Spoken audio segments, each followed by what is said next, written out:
Molweni, ndiyanamkela kwasesithivini ngesiXhosa. ULazarus ke guys after ebone uthumeka caba khange hamba uthi qweke ubuthongo kunzima nokulala. UZoleka usebhedini yena umile. Ade amqaphele kuZoleka bese sithi makasondele apha eca kwakhe ke zatsho into yoba khange ulale wena ebusuku yintoni kuhluphayo kwenzeka ntoni. Athi omnye hayi akho nto kodwa ade atsho into yoba no ndifuna ukutshekha nje into yoba ikho nto iqapheleyo nefani eyenzekayo phaa kuthumeka.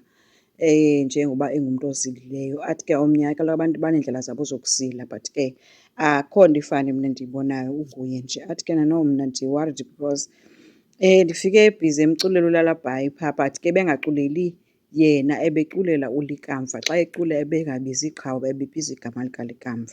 So uZoleka ke athi hayi yabona into erongo yena kuloo nto leyo because kaloku vele uthumeka ubakhulisile abantwana and noba inendlela yakhe ebebenzela ngayo. Athi uyazi-overthinka nje izinto mhlawumbi akazi. But ebesisithi hayi wethu masingayihoyi yonke loo nto ke uLazarus ayibambe apho but umbona uba unayo laa nto i-worried. Then ke kwamabandla uthumeka ke ubhizi ke kusekuseni ukupriphera ukutya for uHlathi. uHlathi ke naye uthi uyahamba uzotya nje ahambe une-briefing efuneka aye kuyo yethenda ntontoni. Uthumeka akahoyanga yonke into azithethayo wethu uthi akayiva yonke into ethethwa ngabanye abantu.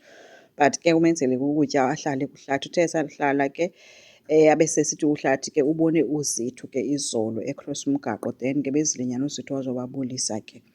Abe simbalisela ke sithi ke funeka ke simmeme maan for idina ke eze kaloku ekugqibeleni ibiyi-girlfriend kalikamva. Hayi uthumeka akafuni kwanto edibanisa noZethu uthi ebeyi-girlfriend ikho nto itheni. Athi komnye ebengekho girlfriend nje ebeyifiyanse kaloku kalikamva ke so bemthanda futhi ulikamva laa mntana. Uthumeka uthi hayi khaniyeke noZethu uZethu ekugqibeleni unobomi bakhe usazawuphinda akwazi uqhubeka nobomi. Akho sisidingo soba ade eze kwalapha. Wabe futhi andifuni kwanto mna ndandingafuni ukuba makathethe kwasesingcwabeni nakakade. So akayifuni nokuyibona into edibaniselene noZethu. uHlathi ke uthe uyahamba uleyithi yena ngoba kuyofika uYanga. uYanga wabe esithi ucela amncedise ngento wangamva noba uthini. Waxelela into yoba ndicela uzokhupha inyama kwifriza ngoba utata wakho izolo ubuyele apha ebethwa ziimbiza kungekho kutya kungaphekwanga. Wathi uba ke andikhawulezanga ndabuya uze upheke. Wabethi uleyithi. uHlathi wabe esebuza uba hayibo kanti kungenwa nge-office hours nakwaZoleka.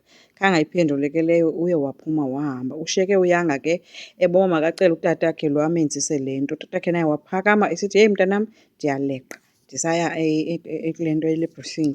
Umshiye apho ke sana. Boba ithuba umshiye apho bengakhange bamhoye noba ubezothini na. So ufikile ke uthumeka kwaZoleka. Apho afike khona ke kumnandi ke kutyiwa i-breakfast bakhumbuza ngeento zakudala wethu kuyahlekwa nje. Kuthe ke ngoku kudliwayo kwacaca into yoba kukhona ibheyikoni ke. uQhawe caba ibheyikoni akayithandi kodwa besithi namhlanje ukhreyiva ibheyikoni. Ade athi ke hayi kodwa ke ibheyikoni mna vele ndandingayithandi but futhi nedayothi yam ayindivumeli uba mandiyitye. Abe kube kusithiwa ke hayi ke noko ngosuku olu-one ungadla. Athi ke hayi umntu awayithanda ibheyikoni nguLikamva. Uthi yho uLikamva uthi usatya belapha kweyakho abe eyigqibile phofu ipakethi yena ngapha. Uthumeka angqineka athi hayi enye into wena qha wawuthi netyiwa wawungayithandi. Wabesithi uQhawe ke namhlanje uyarhalela. Khange aphinde akwazi uthetha uthumeka guys oko ejamile ejonge uQhawe caba umjonge yonke i-movement ayenzayo ke ngoku. So kubi ke guys kwaHlathi. uHlathi uthe naye efika kwakhe ebuya emsebenzini akho kwamntu endlini kukhala ibhungane. Ajonge ekamereni kalikamva mhlawumbi ke uba beyiqala noko ayenze into avule ikamera abone uba yeyi ngeke kuyavakala indawo yakhe. Akho nto. Then kuthe esamile kwabe sekufika uThulanyana nonyanakhe ke bezomthatha kuthiwa makuhanjwe babheke i-3 shots baziselela bazibrayele and all that bobukela igeyim. Ebesithi mabayibuke endlini kakarhalela uhamba bathi bona no ha-a masesihambeni ke so uye wemka ke nabo. Kwelinye icala uQhawe ke beye lapho kusebenza khona uZethu apha afike khona ezobona uZethu. Ufikele ke kuZethu obanda nkca ongathi akanamdla wakhe and I think indlela naye angakwazi uba uzomamkela kanjani because she knows into yoba unentliziyo yomntu amthandayo. uQhawe kutshilo into yoba bezotshekha into yoba banjani barayithi na ngeRation. Uthi omnye sirayithi akho nto qha nje ndibhizi apha emsebenzini. But uyambona naye uba i-friendship yabo ingathi ibheke ecaleni njengangoku. So uye wamshiya kanjalo kuthi usawuseva abantu ke. Uthumeka yena uthe ka efika ke kwakhe wafika sihamba noThandeka. uThandeka ebuza kubunjani noQhawe. Wathi omnye hayi urayithi. uQhawe akananto nayo but ke sithi heyi into engumnqathe endirhalela uyazi ukuba umntu uyakwazi into yoba athathe zonke izinto ebezithandwa ngumntu ngenxa yoba enentliziyo yakhe. uthi yonke into eyenziwa nguQhawe, uQhawe uvuka erhalela i-bacon today. Uthi naxa ehleka uhleka olwaa hleko loncitha uyanga, uthi hayi bo. Nokuhamisha yonke into ibisenziwa lo mntana nguLikamva yenziwa nguQhawe namhlanje. Uthande kuthi hayi wethu enye into ingqondo iyakwazi udlala ngomntu azibone izinto ngendlela azibona ngayo abanye abantu bangaziboniyo. Wabesithi uThumeka hayi ke ndandinixelele into yoba akabhubhanga uLikamva futhi ndandinyanisile. Hayi wavele washiyeka ematshekile ke ngoku uThandeka engazi noba makathini. Wabephakame eshawutisa uyanga akakhuphanga nale nyama bethe mayikhutshwe. Wabethandaza ke uThandeka esithi uyacela uThixo makabhangise lo moya ongendawo okulo sisi. Sewukuleyithi ke ngoku uthi umzi akubhizi uzama ukupheka ke but ucatshukiselwa yinto yoba uyanga akakafiki endlini uyamfowunela ifowuni akamfumani efowunini. Ngelingeni ke wangena kuyanga kungena kwakho uThumeka eza kuye eMkhwaza embuza uba kutheni ungayikhuphanga inyama. Khange aphendule umntana uthe ngelingeni waphendula esithi heyi udiniwe yena kukungabonwa kwakule ndlu.